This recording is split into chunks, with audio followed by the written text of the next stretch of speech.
Now, I'm very excited to welcome back an analytics and bracket specialist to the Oddsbreakers and Mr. Erik Haslam from HaslamMetrics.com. You can follow him on Twitter at HaslamMetrics. Well, here we are, man. Sweet 16. I just had you on a couple weeks ago, but man, yeah. I have this stupid hat on because, the Badgers won and I couldn't find my cap. I'm like, wow, we're actually doing something in an NIT here. I go from extremely angry at this team to like, okay, I'm a little intrigued now, 3 in a row. Hey, we're 2 games away from being number 69 in the country. Who wants to be number 1 when we can be number 69? Come on. Who wants to play in this tournament when you can win this one? Right. So all of a sudden, I was just saying, some of these games, we could have used them during the regular season, and just I guess they had to save them for the second level tournament. That's okay. Well, the close losses, my friend. All of a sudden, Crowell's playing out of his mind one game. He had a bad game now, but Chucky shot good and shot the winning 3. Really, that put them in Foul City. And it's like, where was those misses when it was Rutgers, when it was Purdue, when it was like the big games, clutch. But maybe the pressure's off or something. I don't know. It's super hard to figure out, but this transfer portal's got over 600 kids in it right now. And I have to think that Wisconsin's got to look for something here, man. I would think, I know that probably Guard wants to build from within, but I mean, we've seen it in the past. They brought in Klesmet after last season. We brought in McGee from Green Bay. So they'll dip their toe in there, I'm sure. I think you have to do that to succeed in college basketball nowadays. I'm assuming he probably will. I don't know what kind of players he's going to target, but very uplifting end of the season for the Badgers so far. Yeah, very uplifting, I guess, after a big disappointment. Here we are. We're like the Detroit Lions against the Packers, the very final game. The Lions fans that now think they're winning the Super Bowl next year thanks to that. So just like right. I had one fixing my internet over here, and he says Lions this. I'm like, oh my God, saw my sports stuff. So I was just like, please. But here we are, my man. We have the Sweet 16. I have to ask you, how's your bracket doing? Mine's needs a little love, but I have a shot. Well, my bracket, so there's always like the people ask and say, do you go strictly off your picks on your website? And I say, well, I put one through just to see what it ends up looking like. But then I pick one myself, and that one I typically don't do very well because I get pretty aggressive with my picks. I had Arizona in the final. That was kind of the gut punch for me. I still have UConn. That's the funny thing. I'm in a buddy's pool. It's not a big pool. We're only talking like 40 people, but I'm the only one in there with UConn winning the whole thing.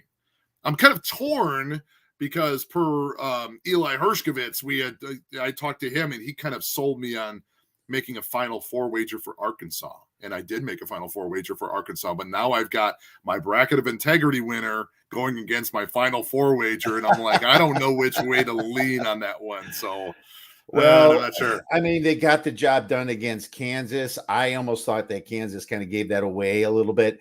Arkansas has just been very Jekyll and Hyde. Many teams have been. Look at Tennessee. I mean, but they've got the talent to do it even without Brazil. Mm-hmm. But now they're still in a very tough bracket because you still got 2 and 3 there. You still got Gonzaga and you still got UCLA. It's almost like too bad Arkansas wasn't in the East, facing teams like Kansas State, Michigan State, of course, the craziness with Tennessee Duke game, a lot of elbows that game, and FAU. And so that would have suited them better. But hey, here we are, and maybe they can do it. Now, I picked the Zags to win it all, Erik. It's funny, you and I think I kind of thought of that when you said, "Watch me not pick them this year," and they do it all. Mm-hmm. When we talking in the last show, and I was like, you know what? I'm like, this bracket's tough, and somebody's going to come out, and maybe it's just enough for them to play the best teams of the best to kind of get into this Final Four and make some noise. And I think the Zags are playing their best basketball right now. And so I can't wait to get into that game. We'll see if I change my mind on that one. But unfortunately, I had Duke against them. So I have 3 of the I have 3. I have Alabama, I have Texas, and I have Gonzaga left. But Duke, I had the final game. But so few people pick Zaga that I have a better shot than most people because the Purdue Kansas losses really screwed them up. Yeah, my final four, I still have Connecticut. I still have Texas. They're still alive. Arizona obviously is out. And then the one I picked wrong, I always try to pick that team who's like Arkansas. I probably should have gone Arkansas, but they're playing Connecticut, so it's kind of a push there. But I try to pick a team that had a lot of preseason ability that probably didn't meet those expectations throughout the season. And I just kind of fell back on Kentucky, and Kentucky did not deliver. They Kentucky'd you, man. They did. I kind of figured with that one out with Sheboy in the middle and the guard play and the potential NBA players, the 5-star freshmen, I thought that they could bring it all together and make a Final Four run. I leaned towards Kentucky over Arkansas. It turns out I may have picked incorrectly on that one. All right. Well, you know what? I think Kentucky should have won that game based upon matchups. Kentucky had a much better near proximity matchups than they did. It's like they couldn't stop Tshiebwe or Toppin. Toppin falls out at the end, but it's almost like then they're just throwing up these stupid threes. It's like, keep feeding your big man, Calipari. I mean, they can't stop that. Now you wonder if Izzo is going to make that adjustment. And I guess we're going to find out getting into some of these games here in a second, but that's the big question. Let's start right out then with the Thursday games, Michigan State versus Kansas State. Kansas State's a +2 dog. The total is at 137.5. Now here's the thing. It's weird to see. Well, it's not weird to see, I guess, steam coming a little on Michigan State because a lot of trends say, okay, the higher seed is the favorite and the money's coming in on them. You bet them, if you just want to look at like a lot of trends betting. But the truth is that every efficiency site out there, Eric, including I believe your own, has Kansas State as the better team. So it's like, what's going to win out here? The matchups or K-State? I'm going to get your thoughts, then I'm going to give you a couple quick ones on mine. Yeah, I think it's actually going to be the closest game that I have. I actually do lean Michigan State. I think I have Michigan State by only 26 hundredths of a point on a neutral court. So it's about even in that situation. But when you look at I kind of understand with Michigan State, it's a team that seems to have gotten their act together. And I mean, people rely on Izzo. There's certain people who are snake bit, and then there's the opposite of snake bit. And that's what Tom Izzo is in the month of March. And when you look at what his team is, from top to bottom, you're talking about the upperclassmen there, the experience that really a lot of people crave in March if you want to be successful in the NCAA tournament. You're talking going down the list: Tyson Walker Sr., AJ Hogarth's a junior, Hall's a senior, Hauser's a senior, Sissoko's a junior. So you got that experience out there, and I think that really bodes well for them, and that's why I'm not surprised to see the money coming in more on Michigan State. I am a little surprised a little bit to see that Michigan State, from the analytical standpoint, is actually a slight favorite. But for whatever reason, Kansas State has just not been that team that has impressed the analytics, even though, I mean, when you look at their backcourt, when you look at Johnson, you look at Noel, that is the kind of 1-2 punch that seems a little Baylor-esque. A couple of years ago, I love great backcourts, and I think I'm thinking along the lines of like Miami. Miami's another team that has a great backcourt. And maybe this is that team that I'm kind of looking forward to say I'm looking for that alpha or a couple alphas that can take you to the Final Four. Maybe Kansas State is it. And to be honest, Noel and Johnson, especially Noel, the way they're playing right now, they could definitely do it. Marquise Noel is shooting amazing threes right now, and that was part of the win that they got against Michigan State. Now, everything you said there makes total sense with some of these great players. Joey Hauser's been in the league, I feel like, forever now. You got Malik Hall there. It's been there for a long time. Hoggard, like you said, you got those two tall guys. There's a couple other ones that don't get as much, Cooper and Sissoko, and there's a few others that don't get as much playing time. But Kansas State's kind of, that's where they get beat. When I did pull up the Haslam metrics, you see that their near proximity here only ranks 139th on defense, and that's why I thought they should have got beaten by Kentucky, possibly. Even though I took it got over steam, so I did take Kansas State plus 3.5 or 4 or whatever it was. But now you're looking at close to a pick 'em here. Now, one thing I will point out about Michigan State here, buddy, is that they've played poorly against faster paced teams. So between did and should, some of these line up. The Iowa. What's funny? This was a 10-point crazy loss though, so you can almost throw that out. But Ohio State in the Big Ten tournament, Ohio State was just kind of the speedier team, right? Michigan, they're the faster playing team here. Now there's only a few teams that play fast in the Big Ten, but Illinois is the other one, really. And Illinois also beat them by 9 points. And Kansas State's a very fast-paced team. You wonder if they kind of run them out of breath a little bit. And that's where I kind of look to lean at Kansas State. But, man, there's a couple ways that Izzo can win this game, and that's inside. Let's see if he's smart enough to do it. Yeah, it's going to be interesting to see tempo. Michigan State 299th in game pace. Kansas State is 44th. It's been a common criticism of Big Ten teams, warranted or not. That's up for debate, but it's along the lines of people saying they're just not as athletic in the Big Ten.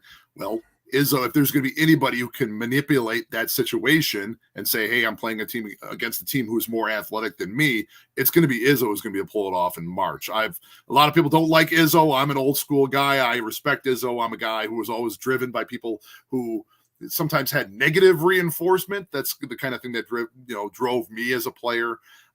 So I'm a big fan of Izzo in March. And, great opportunity here. I think they can definitely take down Kansas State, and there's a reason why they're favored. All right, let's move on to Arkansas versus UConn. Plus 3.5 is what Arkansas is. UConn's favored by minus 3.5, and the total is 140. Now, what's interesting about this, you got the Arkansas future, but poor Haslam Metrics has this a little bit more of a game than that, or less of a game. Yeah, less of a 4.98 is where your spread is, it's actually. No, it's actually more than that. I think 7 point or 6.98. Yeah, right. 6.98. Thank you for correcting me. That's right. You do have it 75.18 to 68.2. So, and here's the weird thing. I didn't bet this game, but I think there is a reason why this thing's not getting down to 3. And I think it's just because UConn can put the hammer down. And they've put the hammer down when they felt like it. Now, I don't know how they screwed me in the first half for St. Mary's, because I lost that by half a point. Then they I think St. Mary's did get a little injured too, but UConn has just been looking the part the whole year. They're also one of those teams that failed in the clutch many times in the tournament, but here we are. I almost think that minus 3.5 is the right side because it's not getting down to 3. But I also think that this is one hell of a parlay piece. If you can find a dance partner for UConn, you're laying on minus 180, minus 170 in a few books. You can team them up with some, let's just say Houston or Tennessee, if you want to go with Tennessee, of course, but there's plenty of options for that. Your thoughts? Yeah, this is that game I talked about that I'm kind of torn because I've got a future on Arkansas to go to the Final Four, but in my bracket of integrity, I have UConn winning the whole thing. It's interesting that this is probably going to be the biggest difference between the Vegas spread and what the analytics have. I have UConn by 7, Vegas by 3.5. I'm guessing it's probably because what we talked about before about how in the postseason there's just certain teams out there that have a higher ceiling, and just for whatever reason they can't reach it. It seemed like Musselman's team had kind of turned the corner, was heading for a 5 or a 6 seed, and then all of a sudden the bottom kind of fell out again, and for them to land on the 8 line is, if you had told me that back in December, I would have said no chance. This is a 3 seed, this is a 4 seed. On paper, this is what they can do. For whatever reason, they just cannot reach their potential. So now are they finally playing up to that potential? A lot of Arkansas fans think so. Keep in mind, though, with Connecticut, as I said before the tournament, what I like to see out of a potential champion is someone who's top 10 in offensive efficiency, top 35 in defensive efficiency. There were 3 teams that had that coming in. Purdue is one. They're gone. The other 2 were UConn and Houston. They're both still alive. There actually was a third. If you extend it to 36th in defensive efficiency, it was Arizona was also in there, but now they're gone as well. So I kind of look at Bama this wasn't there. I thought Bama was no. Bama's was 14th or 15th in offensive efficiency. Top 10, a top 5 team in defense, definitely, but they were not top 10 in offensive efficiency. They kind of had they looked top 10 in offensive efficiency every time they played in Tuscaloosa, but occasionally they had to leave Tuscaloosa, and that's the reason why they weren't top 10. Makes sense. So it's kind of interesting that I'm kind of hedging now, looking at Arkansas and thinking, like, if I could do this over again, which obviously everybody would like to, I would try to replace, Kentucky with Arkansas, maybe take UConn out of the Final Four and say, I'm going to go with Houston at the Final Four instead. They're going to be the team that right now that I target that says, looking top 10 offensive efficiency, top 35 defensive efficiency. I like Houston now going to the Final Four more than I do UConn, just because UConn has to play both, Arkansas. Of course. And that's and that's what hedging is. Is it 40-1? Do you have 40-1? It's more than that. I don't know. Well, then you have there's plenty of meat on the bone here. Yeah. Now it's still unfortunate that Arkansas is going to be a dog here on out, so you're going to be laying massive juice to cover. You can't start doing it yet. Maybe next week again if they get past this. But Houston, you can always do a money line rollover on them too, and just bet money line and roll over the profit with the original bet. And then sometimes you get a nice big payout if you do that, if you think they're possibly one of the teams. But it's not as good as 40-1 though, and that's it's not. No, it's not. Yeah, it's not. It's certainly not. But it's hard to hedge it this early in the Sweet 16 without sacrificing too much meat on the bone. Tennessee versus Florida Atlantic. Tennessee's minus 5.5. The total is 130.5. Now I hate to say this, but everyone's on Florida Atlantic, man, and I don't like that so much. I understand it, and it's Rick Barnes' favoring Rick Barnes, but I didn't bet anything but a total. Your site even has, Tennessee losing. Tennessee's a horrible road team, 359th away from home on Haslametrics here, and 136 is FAU, which is better. But if you look at the matchup advantages, there's nothing FAU has. Hell, Tennessee, 4th in 3-point percentage. They're number 1 in KenPom on defensive free 3-point percentage. And then here's where I think that if FAU's numbers are a little weird. They're one of the shortest teams in basketball, but they're in Conference USA, so they look like they're ranked 7th in near proximity baskets. I don't think that's going to happen against Tennessee. And if Tennessee's throwing those elbows like they pretty much took Filipowski out of the game in the first 5 minutes, then it could be all over. If I'm Tennessee, I just play inside now. Tennessee, if they can stop FAU's off the screens, they're really good off the screens, then they're probably going to win this by margin. I'm not going to bet on Rick Barnes in saying that, and I took the under because this is in Madison Square Garden, and I think it's going to be an ugly game. Yeah, I find it kind of funny that Tennessee has been kind of, a lot of people don't believe in Tennessee just because there's so much defense and they occasionally go stagnant on offense, but the analytics still love them a lot. They're 7th in the country for me. But if you look at the spread in this game, playing against a team like Florida Atlantic, who didn't really face a lot of great opponents throughout the season, Florida Atlantic is 22 in the country for me, which means that on a neutral court, this is only about a 4-point game per the analytics. The spread is looking at 5.5. And the reason for that, I think, is I kind of alluded to this earlier on another podcast. I kind of said that Tennessee is kind of like that new car, brand new car you get off the lot. And if anything's going to break in that car, it's going to break in the first 15,000 miles, and then you're probably good for a while. Tennessee feels like that every tournament under Rick Barnes. The first 15,000 miles is the first and second round of the tournament, which he's been unable to get over the hump. Now, all of a sudden, he has gotten over that hump. And so now I'm curious to see if Tennessee can keep that going. I understand why that spread has gone a little bit. I like the Tennessee by 4 if that were the spread, but it's gone up to Tennessee by 5.5. I don't know if I will touch that, but I definitely think that Tennessee could still cover that 5.5. Definitely, they have the potential. The analytics believe in them, but I'm surprised. I thought Tennessee would probably do a little bit of the same thing. I didn't have faith in Marquette. Marquette truly lived up to that. I didn't have faith in Iowa. Iowa lived up to that, but I kind of thought Tennessee would kind of along the same lines, just would not be able to get out of those first 2 rounds. And here we are. And yeah, I maybe this is the year they finally make that run to the Final Four. Well, the Ziegler loss is supposed to be what is stopping them. That's why anybody that even knows a smidgen about college basketball didn't pick them in their Final Four. And here we are, it's right. Crazy teams out here. And I'm one of them. So yeah, I'm going to say that. What the hell are you doing with Louisiana there, winning by 3 points? And I was stupid enough to bet on Rick Barnes that game because, I was like, okay, they're going to win the first one. It's a 10.5-point spread. They were slow and shell-shocked. And then they had the right game plan against Duke and the right officiating crew that only gave Duke 7 free throws. Duke had 7 free throws that whole game. And sometimes that's what you get. But now I cannot place a bet on Tennessee, even though if it would be the right side. You're right. There's lots of sites that have this at 4. It's 5.5 for a reason. Love the under, though. I pounded the under. I'll take the first half under. I'll take the full game under. I think this is an ugly game, and I think Florida Atlantic also struggles to play. They're not going to run with Florida Atlantic. They're going to slow this game down, in my opinion. Yeah, my spread right now, or I should say my over under, is exactly what Vegas has, 130.5. Probably won't touch that one, but yeah.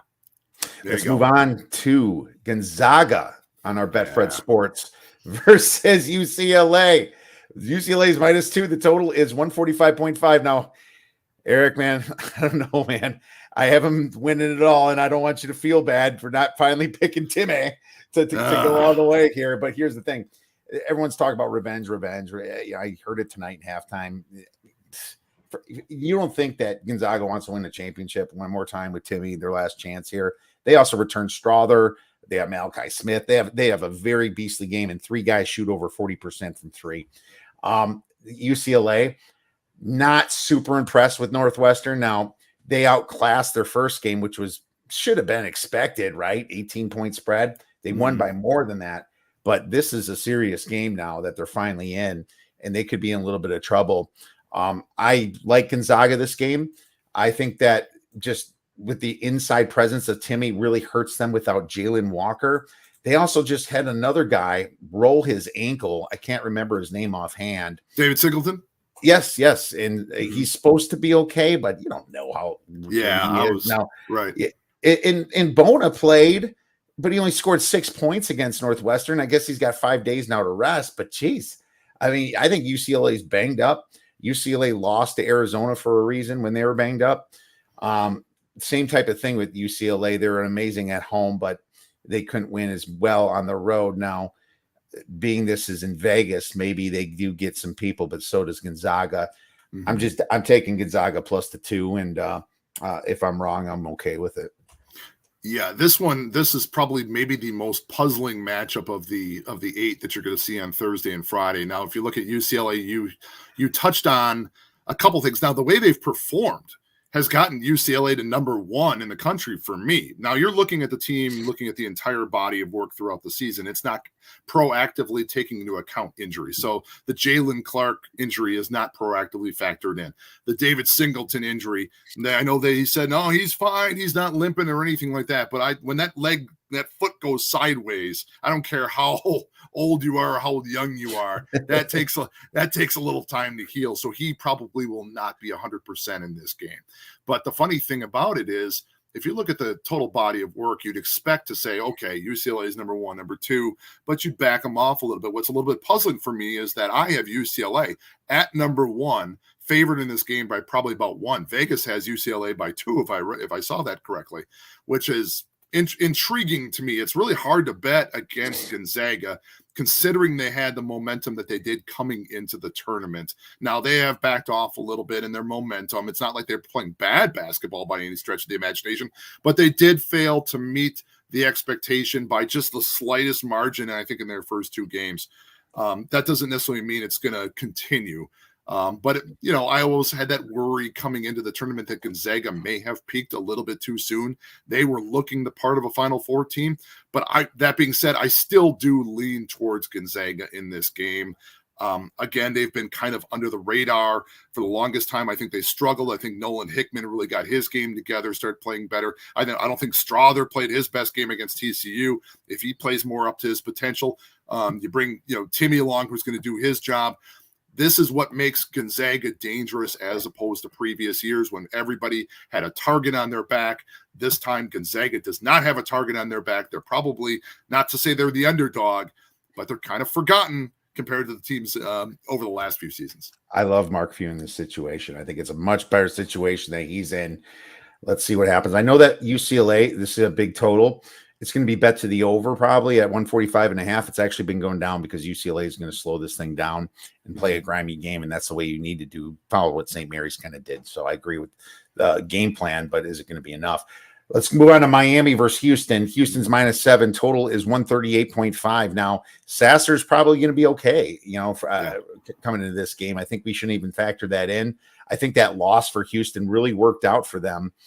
But I don't know, 7.5 points. It seems to be a little high for a team like Miami that's been there, done that, Elite Eight style, and they have a very good backcourt. Thoughts, Erik?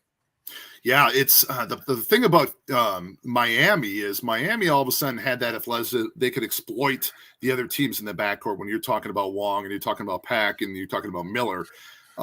Against those teams that they faced in the first round and the second round, Drake and Indiana, all of a sudden you're playing against a completely different animal with Houston here.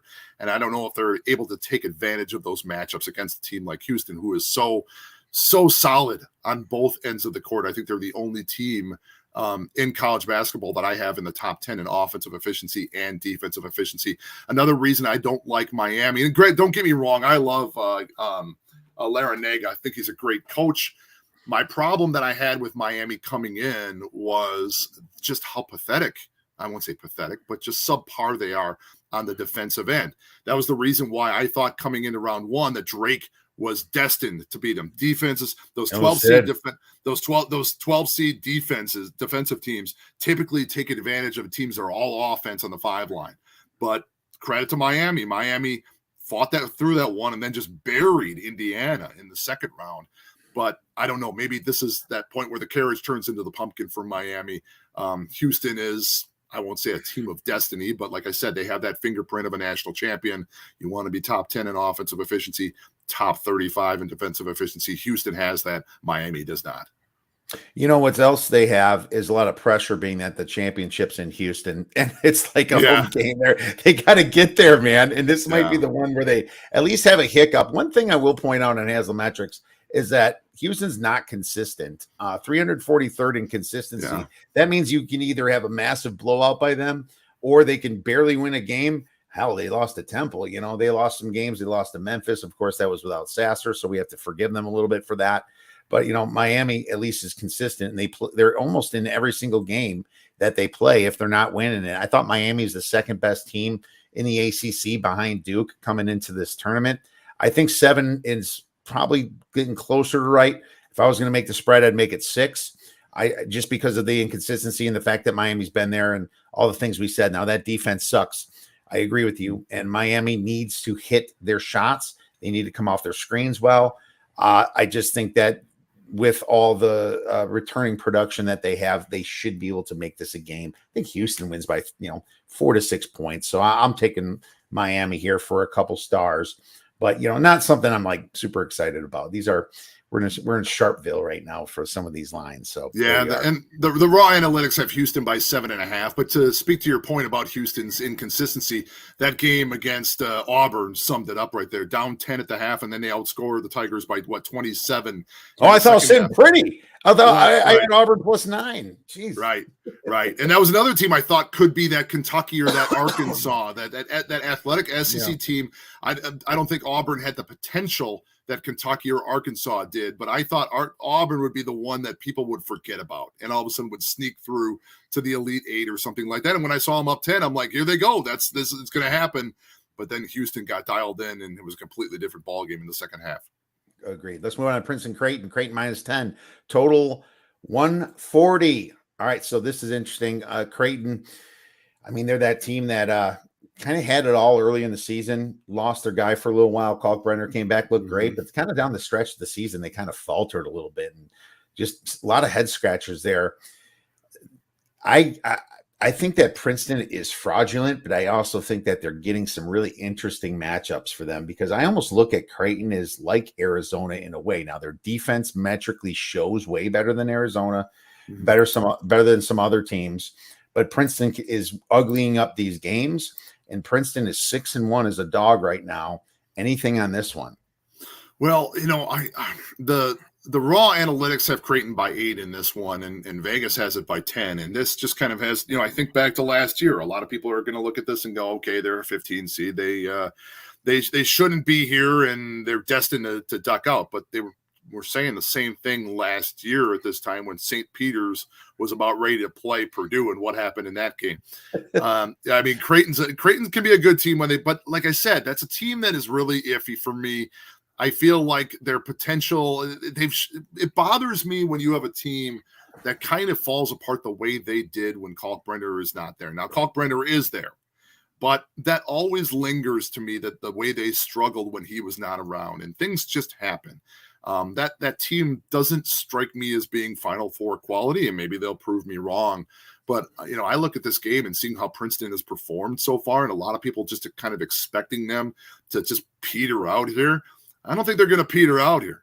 And so the fact that just even the raw analytics have Creighton by 8, and people are taking that another couple points further, makes me want to jump in on Princeton plus 10.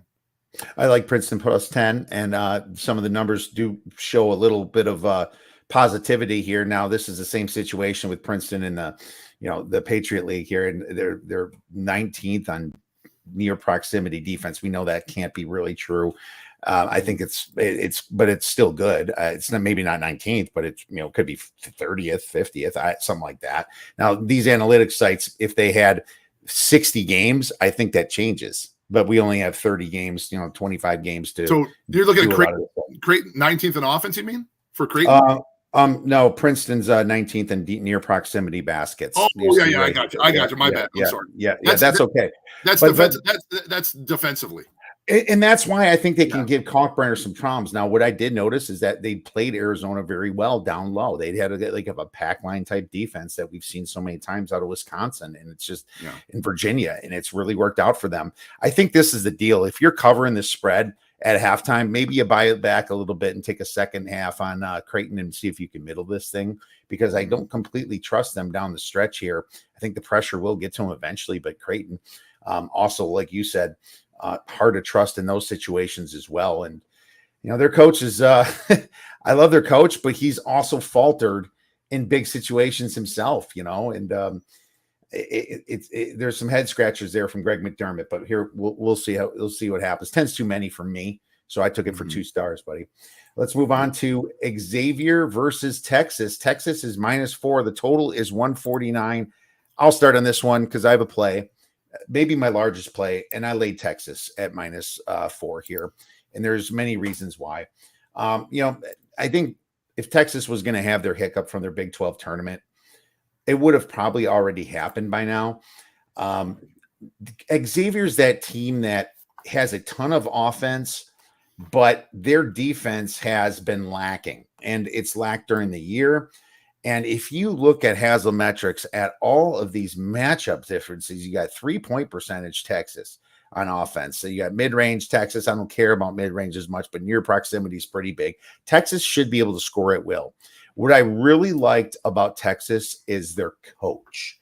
I am absolutely just shocked on how well they adjusted to Colgate. To be honest with you, they play in Colgate's not like that great team. It's funny that I'm using it as an actual example here, but they lost their coach during the year, and Rodney Terry comes freshly being fired, I think at UTEP or something like that.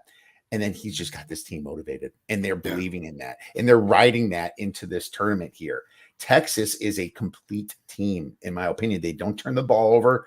They just play with a team. Now, when they beat Penn State by 5, they ended that game was just, Plinko at the end. It was Plinko, right? And so, and I was fortunate that I covered with that one. But to be honest with you, this is too low for an Xavier team that I think is overrated at 15. Xavier's also had their injury woes this year when they lost Fremantle, right? Fremantle's been out. It's going to catch up with them. I like Texas. I'm laying the 4. Yeah, it's an interesting point about Xavier, because I thought they would duck out because, in my opinion, the Fremantle injury I thought was going to kind of have a Kalkbrenner effect the way it did with Creighton. But for whatever reason, Xavier has been able to maintain their level of play, even making the Big East final and then performing well in the NCAA tournament. But you voiced that concern that I had, which was, teams that typically are great offensively and not so great defensively don't perform well. Now, I can't really say they're a poor defensive team. They're 44th in the country. They're good. You can even say they're very good defensively. They're just not elite. But the thing about Texas is probably one of those teams of the ones who are remaining, probably one of the most well-balanced teams you're going to find out there, right up there with Houston, right up there with Alabama. Texas is 15th in offensive efficiency, 5th in defensive efficiency. I like the teams that have that kind of balance. This is not that Texas team that we came to know and love in tournaments past under Shaka that would bow out after one game, couldn't buy a victory in the tournament. This just seems like a different animal. A lot of people have them heading for the Final Four. I would not be surprised to see the Longhorns there. Me too. I think Texas, they're the one team that I did cross off and switch it with Gonzaga. And I kind of regret it a little bit, but of course I do have some, secondary brackets that I do have Texas winning. So I still have a shot here, but like my real one is Gonzaga, but if I could redo it, I would seriously double second guess myself and go back to good old Texas. Let's move on to last game, San Diego State versus Alabama. The Crimson Tide, -7.5. The total is 137. What do you have for us on this one? Well, I have the total 136.5. Vegas, Bama by 7.5. I have Bama by 5, believe it or not. I went on the radio in San Diego before the tournament, and you can see my quote out there, and they said, "What can San Diego State do?" I said, "I believe in the San Diego State team a lot. I think they can go very, very, very far." And I think I just said enough varies that meant 4 wins to get to the Final Four. And now you are playing arguably, when they're motivated, the best team in the country. It's something about Bam I've never trusted, though. I don't think San Diego State's going to have enough. I've had some false faith in the Mountain West this year. I even put a little money on Utah State, and they just completely disappointed me. Couldn't hit the broadside of a barn in the first round. Boise State didn't come through. There was one other team who was from the Mountain West who was in there that I'm just all of a sudden drawing a blank on. But Nevada. Nevada was the other one that didn't do well. But San Diego State separated themselves from the rest of the field in that one. And I believe in San Diego State. I love Brian Dutcher. Brian Dutcher's another one kind of like has had that trouble in the past, winning in the last 4 minutes of games, kind of has that. I won't say he's the Marty Schottenheimer of college basketball, can win, the regular season games. That's more the Fran McCaffrey is more the Marty Schottenheimer, the one who can do real well in the regular season and it just cannot buy a win. But I know Dutcher has had some trouble getting wins in the tournament. Now he's got 2 big ones. Moves on to, I think they can be a threat to Alabama. I think they have to keep this close. I think they can possibly go into halftime with a lead, and that's going to make things a little bit dangerous for Alabama. I have Alabama not making the Final Four. Unfortunately, the team that I had taking them out is also out. That's Arizona. But if there was going to be a team that I said that I thought could be a real threat to Alabama, the first real threat, I thought it was going to be San Diego State. I had picked San Diego State to win in the first round, beat Virginia in the second round, and then give Alabama a hell of a game. I don't know if it's going to be enough, but I think they can definitely stay within 7.5. Oh, man. Oh, this game is intriguing as hell to me because Alabama out athletes their teams. And that's why they might not look the best in offensive efficiency all the time, but they're getting a ton of rebounds, which actually does factor in offensive efficiency. But in general, they are, when they're motivated, like you said, they're just too big for people. But then again, San Diego State was kind of too big for the Mountain West themselves. They're the team that was bullying everybody around, and they're strong. These kids are strong over there. And all that San Diego State needs to do, well, not all, you got to not go through 5-minute cold spouts like you do. But what they need to do is look at how Alabama got beat by UConn. They have to look at the game on how Alabama lost to Oklahoma, which was ugly, then how they lost to Tennessee, and how they lost to Texas A&M, because you know what those teams did? They uglied the game up. They got in their way. They slowed it down. They definitely, many of them had to hit their shots, but that's the way to beat Alabama, is to frustrate them, because Alabama will turn the ball over if you get into that situation. No analytics site has it at 7.5. I see 3.6 on Bart Torvik. I see 5 or 6 on Ken Pom. It's just because of all the respect that they give to San Diego State. But another thing about San Diego State, they're not used to being a dog this year. I'm thinking that they're going to come in a little bit motivated for that. they're good at forcing turnovers. They're amazing against the three because they rank fourth in efficiency in some of the sites against the three. They're high on yours. And then Alabama, they shoot the eighth most 3-pointers out of any team.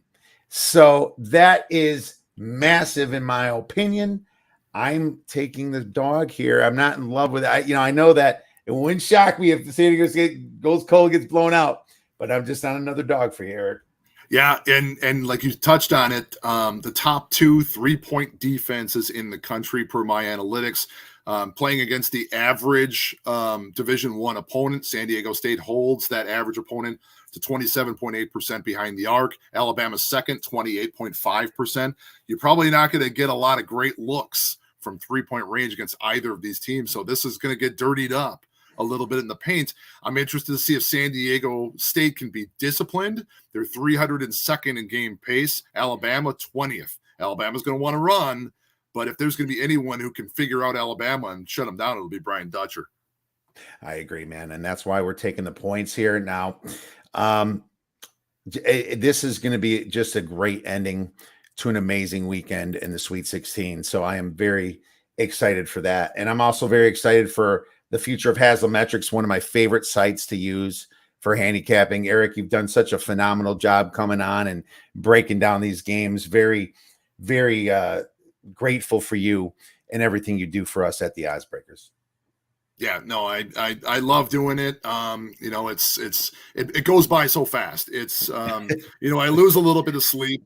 I joke around and say the Mountain West has probably cost me countless hours of sleep over the 5 months, but now it's kind of funny. All of a sudden, you're getting these Monday and Tuesday nights where the games are all done by 9 o'clock. And I said to my wife yesterday, I'm like, man, I'm going to start getting 8 hours of sleep again for 7 months. I'm going to get so rotten, and then we do it all over again. So there you go. It's a fun roller coaster ride every year.